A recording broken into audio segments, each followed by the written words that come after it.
I will confess. We did it. We cut her hair. It was out of envy. Great Spirit, spare us. Beg for mercy. Please, no more. At first, the misfortunes came quietly.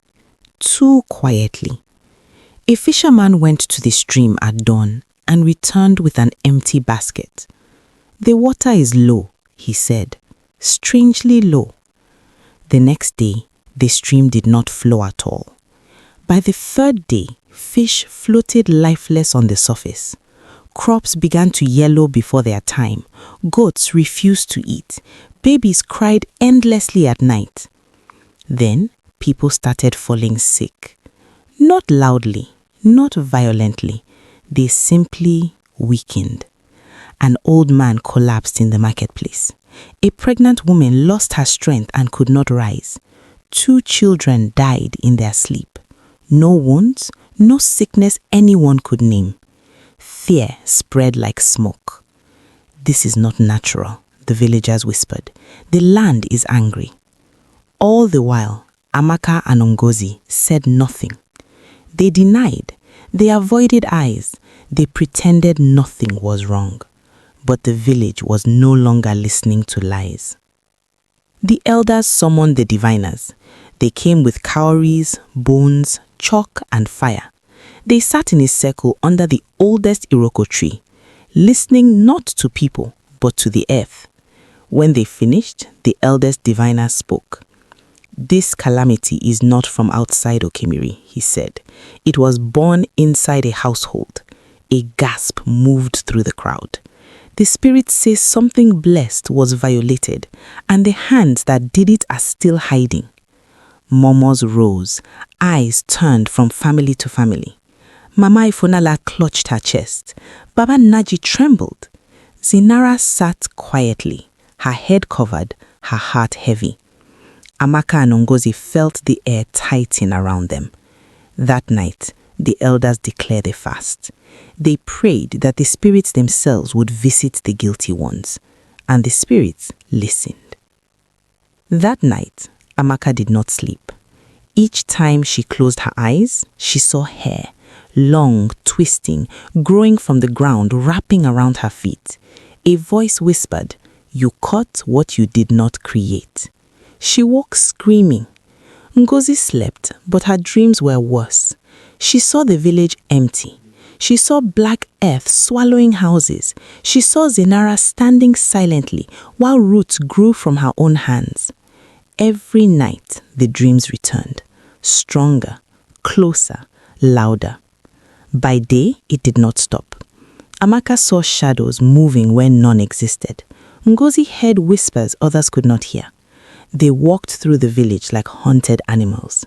People noticed. Ngozi broke first. In the middle of the marketplace, she screamed, "Stop looking at me!" People froze. "There are roots everywhere," she cried. "They are watching me." Amaka grabbed her. "Enough! You want to kill us?" But Ngozi's body shook violently. "I can't sleep," she sobbed. "They come every night. They ask me why." Amaka's face drained of color. Before she could stop her, Ngozi collapsed. The crowd rushed forward. Elders surrounded her as she wept uncontrollably. Between tears and broken breaths, the truth spilled out. "We cut her hair," Ngozi cried. "We did it together." Silence fell like death. The villagers moved as one body. They went to the back of Baba Naji's compound, to the place where Amata and Ngozi had buried the hair. The earth there was no longer brown. It was black, cold, cracked. From the ground, thick strand of hair had grown upward, twisted with roots, forming the shape of a standing figure. Not fully human, not fully spirit. No one touched it. No one breathed. "This is the witness," an elder whispered. Amaka fell to her knees. Ngozi fainted. The elders ordered sacrifices prepared immediately. That night, the entire village gathered under the Iroko tree, the place where the hair had risen and merged with the earth. Fire burnt low. Drums beat slowly. The elders prayed. Then the wind changed. The tree trembled, and a voice spoke, deep, ancient, without mouth or breath. Envy called me. Betrayal fed me. The people fell flat to the ground. The land suffered because the truth was hidden. The voice paused. Punishment will come, not to destroy, but to remember. The spirit spoke again. Ngozi, who confessed, your hair shall fall away, and your head shall remain bald for 6 moons. Ngozi screamed as her hair loosened and fell, strand by strand, until her head was bare. She covered herself in shame, trembling, unable to lift her face. And Amaka, who led the blade, your voice shall be taken for 2 years. Amaka opened her mouth. No sound came out, not a scream, not a cry, only silence. The punishment struck fear deeper than death, because in Okemiri, appearance was honor and voice was power. The sacrifices were completed. The wind stopped. The stream flowed again by morning. The sickness lifted. The deaths ceased. The land accepted the people once more. Zinara's hair began to grow again, slowly, naturally, stronger than before. People admired her once more, but now with humility, not envy. When Amaka and Ngozi came to beg forgiveness, Zinara wept and embraced them. She said, I forgive you. The spirit tree did not disappear. It grew taller, wider, darker. To this day, it still stands at the edge of Okemiri, a living reminder. Elders say, that tree is not cursed. It is a warning. A warning that envy destroys more than its target, that truth delayed brings suffering, and that humility restores what hatred breaks. When you fight another person's blessing, you invite a battle you cannot win. Envy darkens the land. Humility heals it. I'm tired of everyone paying attention to only you. Are we not humans, eh? Oh my God, my hair! Who cut my hair? Mama! Papa, come on! From childhood, See fine it was hair. clear Chai, God Zinara bless you carried well, something uncommon. See fine Her hair. hair. It grew longer than any girl's hair in the village. Thick, dark, shining like silk even under the harsh sun. While other children's hair broke or thinned with age, Zinara's only grew stronger, flowing down her back like a living river. Years earlier, in the village of Okemiri, there lived a man named Babanaji and his wife Mama Ifunanya. They were known as honest people, farmers who respected tradition and feared the ancestors. They had 3 daughters. Amaka, the firstborn, proud, sharp-tongued, always watching. Ngozi, the second, quieter but easily influenced, her heart soft but bitter. And Zinara, the youngest, gentle, kind and different from birth. At first, it was just curiosity. Then it became admiration. By the time Zinara turned 16, her hair reached past her waist.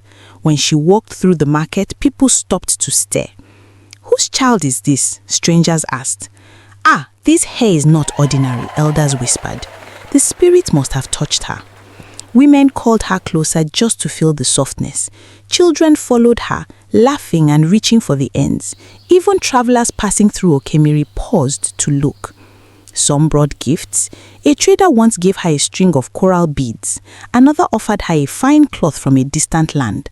An old woman pressed kola nuts into her hands and said, "May what follows you never turn against you." Zinara never asked for any of it. She greeted everyone respectfully, shared her gifts, and helped her mother with chores. Her kindness made people love her even more. And that love became poison in the hearts of her sisters. Amaka noticed first. Each time Zinara stepped out, attention followed her. When visitors came, they asked after Zinara before greeting anyone else. When elders spoke blessings, her name slipped into their prayers. "What about us?" Amaka muttered one evening, watching Zinara laugh softly as village women braided parts of her hair. Ngozi sat beside her, silent. "What doesn't she try?" Amaka continued. "She just exists and everything bends toward her." Ngozi nodded slowly. "People don't look at us anymore." From that day, the house changed. Small comments became sharp. Silence became heavy. Smiles became forced. Zinara felt it, but did not understand it. She still shared her food, still offered help, still spoke with respect. And that made it worse. One night, as the oil lamp flickered, Amaka leaned toward Ngozi. "Do you know why they worship her?" she whispered. Ngozi shook her head. "It's the hair," Amaka said bitterly. "That thing on her head has stolen our place."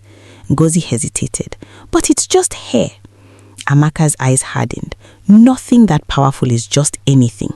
She leaned closer. "If it goes, everything returns to balance." Ngozi's heart raced. "What are you saying?"